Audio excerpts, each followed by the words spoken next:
students, today we are going to study about cell. What is cell and what is the importance of cell? Types of cell, different types of cell. So let us study about cell. Dear students, we know that in the world all things are made of small particles. Dear students, हम लोग जानते हैं कि इस संसार में, world में हर चीज छोटे छोटे पार्टिकल से बना है. हर चीज, ऑल थिंग्स.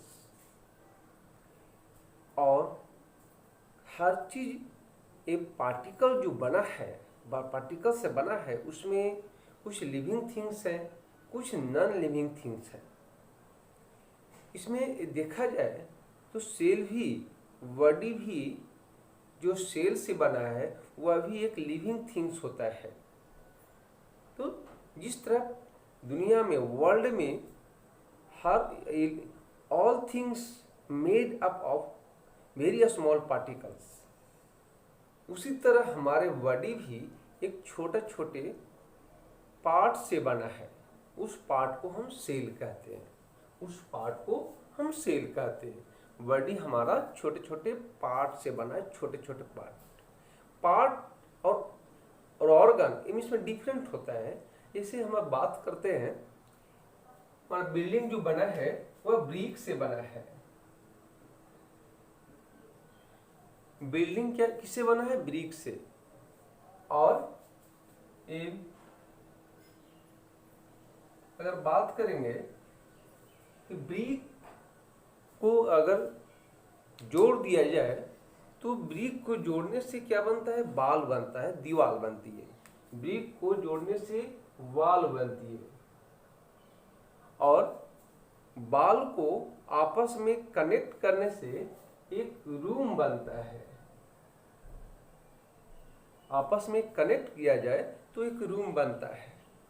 और कई रूम मिलाकर क्या बनता है? होम बनता है, हाउस बनता है. तो इस तरह, जिस तरह देखा जाए कि एक घर को बनने में, हाउस को बनने में मेन इंपॉर्टेंस पार्ट होता है ब्रिक का. उसके बाद बाल, रूम और होम का. तो हाउस बना है किससे? ब्रिक से. छोटे छोटे ब्रिक को जोड़ने से घर का निर्माण होता है. उसी तरह हमारा बॉडी भी बना है. सबसे छोटे पार्ट जो होते हैं हमारे बॉडी का, वह होता है सेल. और सेल को, एक जैसे सेल को, सिमिलर सेल को अगर आपस में कनेक्ट होकर टिश्यू का निर्माण होता है. टिश्यू बनता है. और टिश्यू आपस में मिल करके ऑर्गन बनता है. और ऑर्गन आपस में मिल करके बॉडी बनता है.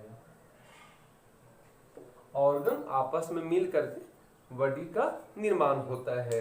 इस तरह हम अगर बॉडी के सबसे छोटी यूनिट की बात करें तो वह होता है सेल. पार्ट और यूनिट, ये दो डिफरेंट वर्ड है. यूनिट होता है जैसे एक रूम है.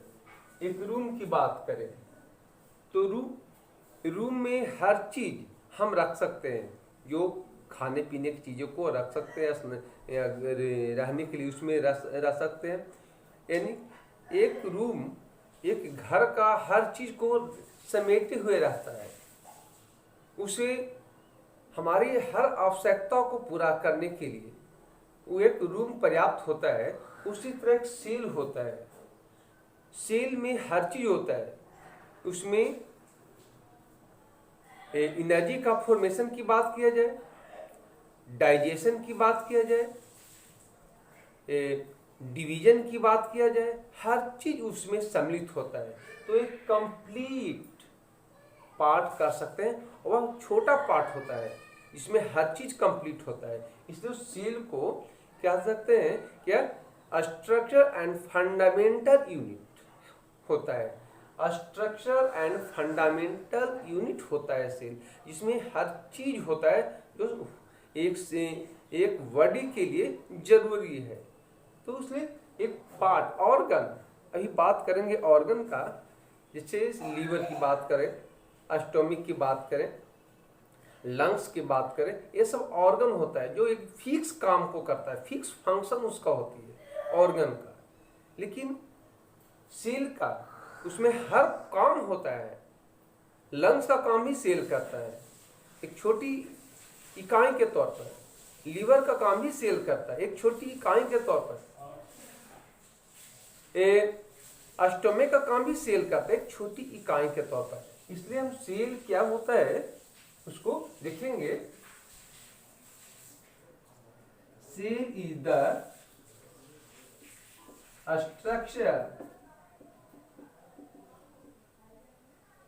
And functional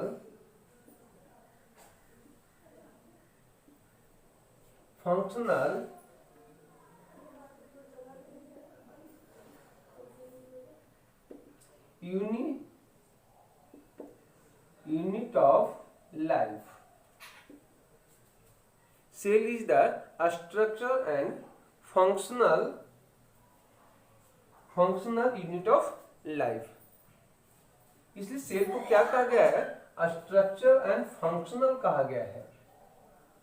structure and functional unit of life कहा गया है। अब बात करें कि सेल होता क्या है, तो समझ गए कि सेल क्या होता है और इसका क्या फंक्शन है। अब देखेंगे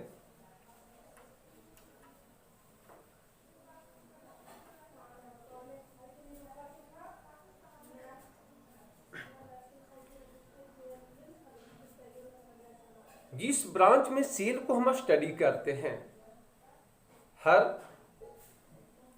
ब्रांच होता है, प्रत्येक ब्रांच अलग अलग होता है जिसमें हर चीज का स्टडी किया जाता है। तो जिस ब्रांच में हम सेल को स्टडी करते हैं, सेल को जिस ब्रांच में स्टडी करते हैं उसे हम साइटोलॉजी बोलते हैं।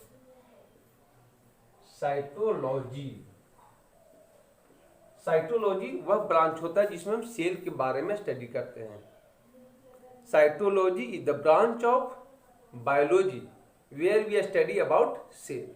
साइटोलॉजी बायोलॉजी का वह ब्रांच होता है जिसमें हम सेल के बारे में स्टडी करते हैं, पढ़ते हैं, तो उसमें हम साइटोलॉजी कहते हैं। ये तो होगी सेल के बारे में कि सेल को किस ब्रांच में स्टडी करते हैं और उस ब्रांच को हम लोग क्या कहते हैं। अब बात करते हैं सेल का शेप कैसा होता है। शेप की बात करेंगे। सेल का अलग अलग सेल का जो शेप होता है डिफरेंट होता है। वह डिपेंड करता है वह किस तरह के बॉडी में सेट हो रहा है। सेटिंग के अनुसार सेल का शेप भी डिफरेंट होता है। तो कह सकते हैं सेल हैज डिफरेंट शेप, उसका डिफरेंट शेप होता है अकॉर्डिंग टू एडजस्टमेंट। जैसे वो एडजस्ट करते हैं उसके अनुसार उसका शेप होता है। हम लोग मेनली क्या देखते हैं, ये राउंड देखते हैं, ओवल देखते हैं। प्लांट का देखें तो स्क्वायर टाइप का या रेक्टेंगल टाइप का देख लेते हैं, लेकिन वो डिफरेंट टाइप का शेप होता है। तो शेप का देखेंगे कि शेप क्या होती है। आप देखेंगे इसका सेल का ओरिजिन क्या है। इस सेल का ओरिजिन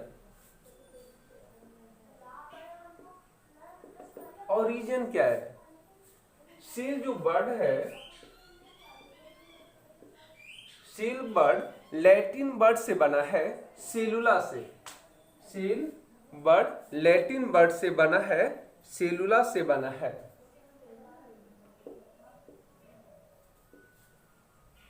इस सेलुला से बना है। Cell word Latin word cellula से बना है, जिसका अर्थ होता है a little room.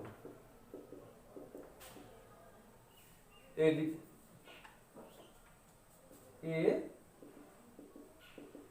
Little room, a little room. Cell word का ओरिजिन क्या है? सेलुला। एक सेलुला लैटिन वर्ड है जिसका अर्थ होता है ए लिटिल रूम। सेल सेलुला से बना है। तो ये तो देख लिए कि सेल का ओरिजिन क्या है, सेल वर्ड कहां से आया है। अब देखते हैं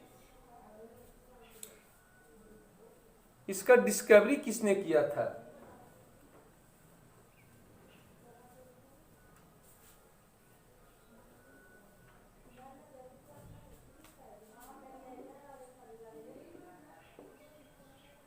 डिस्कवरी, इस सेल को डिस्कवरी किसने किया था, खोज किसने किया था। सेल को सबसे पहले देखा था रॉबर्ट हुक ने। रॉबर्ट हुक ने अपने लैब में इसे खोजा था। रॉबर्ट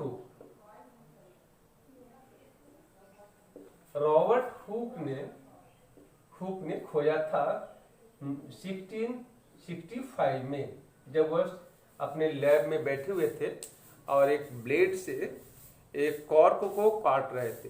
कॉर्क को महीन पीस में काट रहे थे। एक कॉर्क क्या था?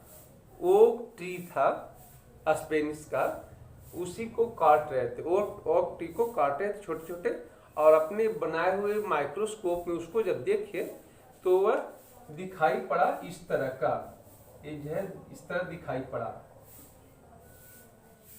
इस तरह दिखाई पड़ा। होलो शेप यानी मधुमक्खी का छत्ते जैसा दिखाई पड़ा, इसलिए उसको नाम रखा शेल। शेल का ऐसे भी जनरली होता है तंग कोठरी, मतलब छोटा रूम।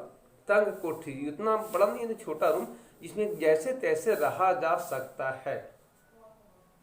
तो हम लोग क्या होता है, जो टेरर होते हैं उसे रखने के लिए हम लोग जेल में यूज किया जाता है सेल। बोला जाता है कि उसको सेल में डाल दिया, मतलब सेल कोठरी में डाल दिया, मतलब ऐसे जगह डाल दिया जो उसको रहने में भी दिक्कत होती है। कंफर्टेबल जगह नहीं है, दिक्कत होती है, रहने में भी दिक्कत है। छोटा रूम है, जैसे तैसे वह रह सकता है। तो इसलिए उसने देखा कि लगता है कि बहुत छोटे छोटे होलो शेप से बना है, इसलिए उसने नाम रखा था सेल। तो नाम रखने के पीछे उनका भी रीजन था कि वह उसका देखने में ही लग रहा था कि वह छोटे छोटे, बहुत छोटे छोटे दीवारों से घिरा हुआ है, और वह हनी का जैसा दिखाई पड़ रहा है, मधुमक्खी के छत्ते जैसा दिखाई पड़ रहा है, इसलिए उसको नाम रखा था शेल। तो देख लें कि उसका डिस्कवरी, हाँ, इसने कॉर्क की खोजी। कॉर्क को काट रहे थे, यानी कि वह लिविंग थिंग्स नहीं थी, क्या थी? डेड थी वह। तो डेड सेल को खोज किया था। रॉबर्ट हुक ने लिविंग सेल का खोज नहीं किया था, डेड सेल का खोज किया था। तब बात उठती है कि लिविंग सेल की खोज किसने किया था। जब रॉबर्ट हुक डेड सेल की खोज किया था तो लिविंग सेल की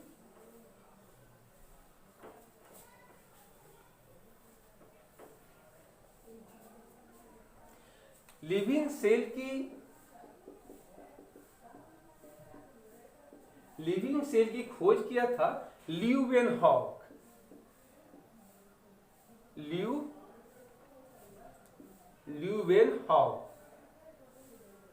ल्यूवेनहॉक ने किया था। लिविंग सेल की खोज ल्यूवेनहॉक ने किया था। वह 1674 में 1665 में रॉबर्ट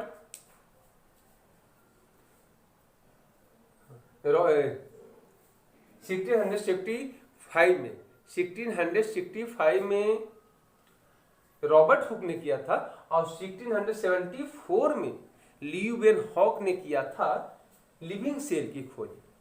अगर ये आता है कि लिविंग सेल की खोज किसने किया था और डेड सेल की खोज किसने किया था, लेकिन पहली बार सेल को खोज रॉबर्ट हुक ने किया था।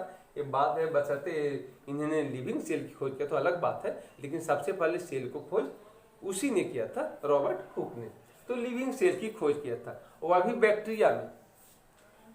बैक्टीरिया में खोज किया था। उस बैक्टीरिया का नाम माइकोप्लाज्मा, उस बैक्टीरिया का नाम माइकोप्लाज्मा है। वह बैक्टीरिया एक तरह का बैक्टीरिया है, एक तरह का बैक्टीरिया है और सबसे छोटी बैक्टीरिया है, सबसे छोटी बैक्टीरिया। एक अगर बात उठती है कि सबसे छोटी बैक्टीरिया कौन है, तो माइकोप्लाज्मा है। सबसे छोटी बैक्टीरिया में उसने देखा था कि इससे बना है, लिविंग या सेल से बना है। ल्यूवेनहॉक ने देखा था किसमें, माइकोप्लाज्मा में, या किससे बना है, सेल से बना है। और यह बैक्टीरिया सबसे छोटी बैक्टीरिया होती है, यानी कि सबसे छोटा सेल, सबसे छोटा सेल होती है माइकोप्लाज्मा में। अगर सबसे बड़े सेल की बात किया जाए तो वह ऑस्ट्रिच में होती है। ऑस्ट्रिच, ऑस्ट्रिच का एक जो है सबसे बड़ा सेल होती है वो वर्ल्ड का। ऑस्ट्रिच का एक सबसे बड़ा सेल होती है वर्ल्ड का। अगर ह्यूमन की बात करें, ह्यूमन बॉडी में सबसे बड़ा सेल होती है तो वह होती है ओवा। ओवा होती है सबसे बड़ा सेल, ह्यूमन बॉडी में सबसे बड़ा सेल ओवा होती है।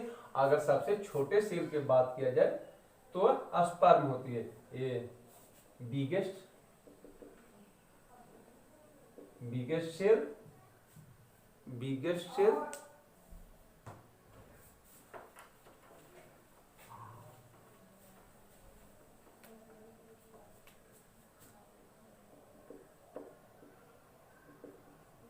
बिगेस्ट सेल ओवा होती है। जो फीमेल में पाया जाता है वह ओवरी में, फीमेल की ओवरी में पाया जाता ओवा सबसे बड़ा सेल होती है। अगर छोटे सेल की बात किया जाए तो वह स्पर्म होती है। स्पर्म यह मेल में पाया जाता है, यह मेल में पाया जाता है टेस्टिज में, यह मेल में टेस्टिज में पाया जाता है सबसे छोटा सेल। और सबसे बड़ा सेल क्या होती है, ओवा होती है। सबसे लंबा सेल की बात किया जाए, सबसे लंबा सेल की बात किया जाए, बड़ा के नहीं, सबसे लंबा सेल किया जाए तो वह होती है नर्व सेल। नर्व सेल होती है सबसे लंबा सेल है, लेंथ में, लंबाई में बात की जाए तो सबसे हमारे बॉडी में सबसे नर्व सेल सबसे लंबा सेल होती है। तो हम लोग सेल की बात कर लिए कि सेल की डिस्कवरी किसने किया था, तो वह लिविंग सेल को किसने देखा था, नॉन लिविंग सेल को किसने देखा था, सबसे biggest cell, smallest cell, longest cell, ये सब की बात हम लोग कर लिए। अब देखते हैं सेल को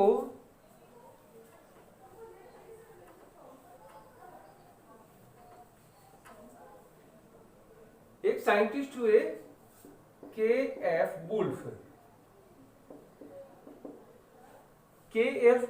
वुल्फ ने जो बताया, एक बात को बहुत सुंदर बात बताई कि जितने भी लिविंग थिंग्स हैं वह सेल से बना होता है। के.एफ.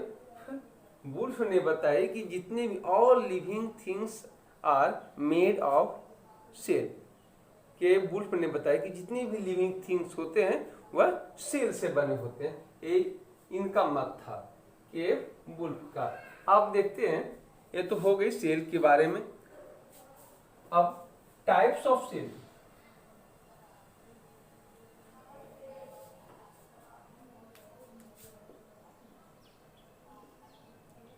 Types of cell, types of cell.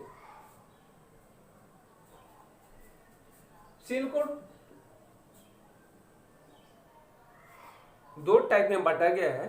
First है यूनिसेलुलर और एक मल्टी सेलुलर। एक यूनिसेलुलर और एक मल्टी सेलुलर। यूनी से बना है जिसका मतलब होता है वन। तो यूनिसेलुलर यानी कि एक सेल जिसमें वन, एक सेल होता है उसको यूनिसेलुलर, और एक से अधिक cell, more than one cell, उसको मल्टी सेलुलर कहते हैं। यूनिसेलुलर या मल्टी सेलुलर, सेल दो तरह के होते हैं। एक सेलुलर यानी कि दुनिया में जितने भी ऑर्गेनिज्म हैं, जितने भी क्रिएचर हैं, वह दो तरह के होते हैं। वह होता है, फर्स्ट होता है यूनिसेलुलर। यूनिसेलुलर की बात करें तो अमीबा है, पैरामीशियम है, ये सब यूनिसेलुलर जो एक सेल से बना होता है। अमीबा, पैरामीशियम, ये सब एक सेल से बना होता है, यूनिसेलुलर होता है। और मल्टी सेलुलर, मल्टी बना है मतलब मोर देन वन, जो एक से अधिक सेल से बना उसको मल्टी सेलुलर कहते हैं। जैसे मैन की बात करें, जितने भी एनिमल है, काऊ, फॉक्स, मैन, डॉग, ये सब मल्टी सेलुलर होते हैं। प्लांट भी मल्टी सेलुलर होते हैं। तो मल्टी सेलुलर, मल्टी मतलब मोर देन वन, एक से अधिक सेल से बना उसका मल्टी सेलुलर ऑर्गेनिज्म कहते हैं। और जो एक सेल से बना उसको यूनिसेलुलर। यूनिसेलुलर की बात करें तो अमीबा है, पैरामीशियम है, ये सब मल्टी यूनिसेलुलर है। और मल्टी सेलुलर समझ गए। तो मल्टी सेलुलर, और हाँ हमारा बॉडी भी सेल से बना है, लेकिन कितना सेल से बना है अगर बात करें तो 10 टू द पावर 14 सेल से बना है।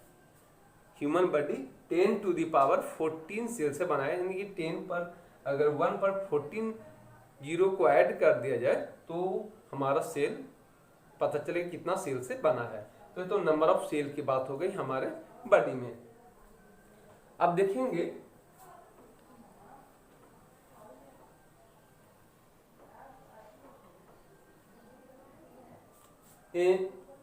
सेल, कुछ सेल में न्यूक्लियस होते हैं, कुछ सेल में न्यूक्लियस नहीं होते हैं।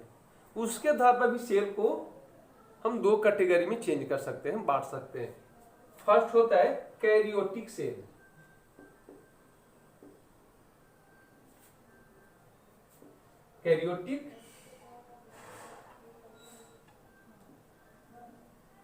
कैरियोटिक सेल, और एक होता है प्रोकैरियोटिक सेल, और एक होता है यूकैरियोटिक सेल।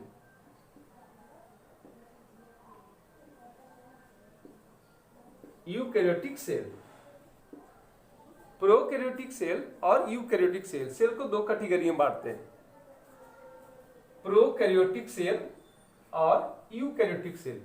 ये दोनों क्या होती है? प्रो मीन्स होता है बिफोर, और एक कैरियोन से बना है। एक कैरियोन से बना है। प्रो मीन्स बिफोर, कैरियोन मीन्स होता है ए न्यूक्लियस, यानी कि जिसमें न्यूक्लियस नहीं पाया जाता है उसे प्रोकैरियोटिक सेल कहते हैं, और जिसमें न्यूक्लियस पाया जाता है उसमें यूकैरियोटिक सेल कहते हैं। तो न्यूक्लियस के आधार पर, based according to nucleus, there are two types of cell, prokaryotic cell और यूकैरियोटिक सेल। प्रोकैरियोटिक और यूकैरियोटिक अकॉर्डिंग टू न्यूक्लियस के अनुसार अगर देखा जाए तो सेल को दो कैटेगरी में बांटा गया है, प्रोकैरियोटिक और यूकैरियोटिक। अब उसको देखो तो सेल की बात हो गई।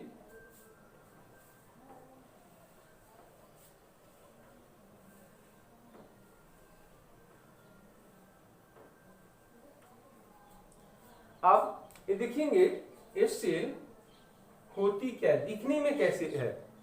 ये दिखने में कैसी है, अगर उसको जनरली देखा जाए तो सेल, उसका जो शेप होता है ये राउंड, लेकिन बोलेंगे शेप का, सेल का कोई डिफिनिट शेप नहीं होता है, वह सिचुएशन के अनुसार बदलते रहता है शेप। तो अगर देखा जाए तो राउंड कलर का हम लोग लेते हैं तो सेल होता है, ये सेल डबल मेम्ब्रेन का बना होता है। मेम्ब्रेन झिल्ली, पारदर्शी झिल्ली डबल मेम्ब्रेन का बना होता है। इसमें एक बाहरी जो झिल्ली होती है उसे आउटर मेम्ब्रेन कहते हैं, और जो अंदर जो झिल्ली होती है उसे इनर मेम्ब्रेन कहते हैं।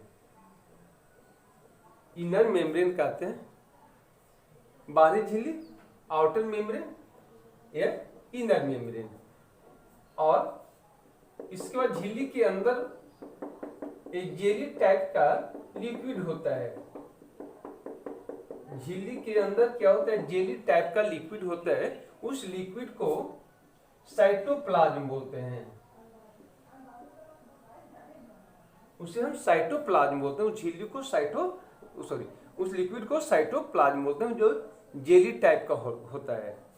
और उसके बीच में हो सकता है, बीच में भी रहे, किनारे भी रहे, वो डिपेंड करता सेल पर। एक सॉलिड जैसा लिक्विड होता है, सॉलिड जैसा मटेरियल होता है, ऑर्गेनिज्म होता है, जिसे हम क्या बोलते हैं, न्यूक्लियस बोलते हैं, इसे न्यूक्लियस बोलते हैं। ये भी डबल मेम्ब्रेन का बना हुआ है, उसको हम लोग आगे स्टडी करेंगे न्यूक्लियस के बारे में डिटेल से। ये भी डबल मेम्ब्रेन का बना हुआ है। और तो देखा जाए जो सेल है, सेल को हम 3 पार्ट में बांटकर स्टडी करेंगे। सेल को हम 3 पार्ट में बांटकर स्टडी करेंगे। फर्स्ट हो गया सेल मेम्ब्रेन, सेकेंड साइटोप्लाज्म, और थर्ड न्यूक्लियस। 3 पार्ट में बांटेंगे इसमें, और इसको डिटेल से स्टडी करेंगे। इसके बाद देखेंगे सेल थ्योरी। ये सेल थ्योरी क्या होती है, इसमें सेल के अंदर कितने कौन कौन से ऑर्गेनेल्स प्रेजेंट होते हैं। इसमें जो ऑर्गेनेल छोटे छोटे कण के रूप में, कण जैसा दिखाई पड़ता है, ये पार्ट जो साइटोप्लाज्म में प्रेजेंट होते हैं उसे हम ऑर्गेनेल्स कहते हैं। तो उसके बारे में स्टडी करेंगे। माइटोकॉन्ड्रिया के बारे में स्टडी करेंगे, गोल्गी के बारे में, लाइसोसोम, एंडोप्लाज्मिक रेटिकुलम, इसके बारे में स्टडी करेंगे। तो नेक्स्ट क्लास में हम लोग इसको डिटेल से फिर से पढ़ेंगे सेल के बारे में। अभी हमने इसमें इंट्रोडक्शन के रूप में पढ़ा है, और डीपली हम नेक्स्ट क्लास में पढ़ेंगे। Thank you.